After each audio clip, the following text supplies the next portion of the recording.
ಈ ಹುತ್ತಿನ ಗರ್ಭದೊಳಗೆ ಒಂದು ಗುಂಡ ಅದ, ಗುಂಡಿಗೆ ಹೊಡೆದು ಮೂಡ್ತಪ್ಪ ಅಂತ ಹೇಳಿ ನಾವು.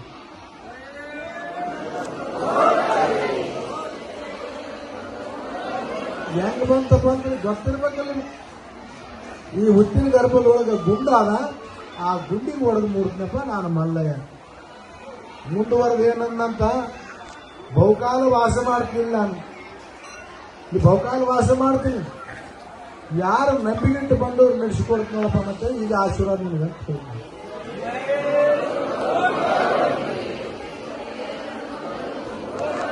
ಅವಾಗ ಆಶೀರ್ವಾದ ಮಾಡಿದ ಈಗ ಒಳ್ಳೆ ನೋಡೋಟಿಗಿಲ್ಲ ಯಾಕಡೆ ನನ್ನ ಮಾಯ ಆಗ್ಬಿಟ್ಟು.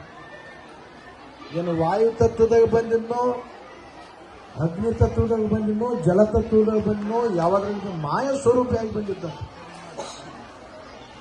ಅಂದುದ್ದಾಗ್ತದ, ನಡೆಸಿದ್ದು ನಡೀತಂತ ಆಶೀರ್ವಾದ ಮಾಡಿದ. ಈ ಹುತ್ತಿನ ಗರ್ಭದೊಳಗೆ ಗುಂಡಾದ, ಗುಂಡಿಗೆ ಹೊಡೆದು ಮೂಡ್ತೀನಿ ನಾನು ಮಲ್ಲಯ್ಯ ಅಂತ ಹೇಳಿದ. ಬಹುಕಾಲ ವಾಸ ಮಾಡ್ತೀನಿ, ಯಾರು ನಂಬಿಕೆಟ್ಟು ಬಂದವ್ರು ನಡೆಸಿಕೊಡ್ತೀನಿ ಅಂದಾಗ ಮತ್ತೆ ಆತ್ಮ ಶಿಷ್ಯನ ತಿರುಮಲಯ್ಯ ಅಂತೇಳಿ ಆ ತಿರುಮಲಯ್ಯನ ಕರ್ಕೊಂಡು ಬಂದು ಆ ಹುತ್ತಿನ ಗಟ್ಟಿ ತೆಗೆಸಿದ್ನಂತ.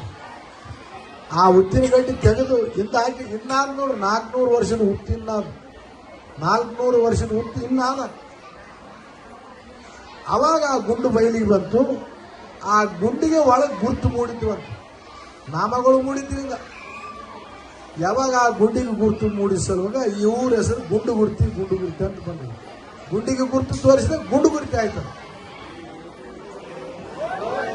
ಅಲ್ಲಿಂದ ಮೈಲಾರಲಿಂಗ ಆಗಿ ಜಗತ್ತಿಗೆ ಬೆಳಕಂತ ಬಂದನ.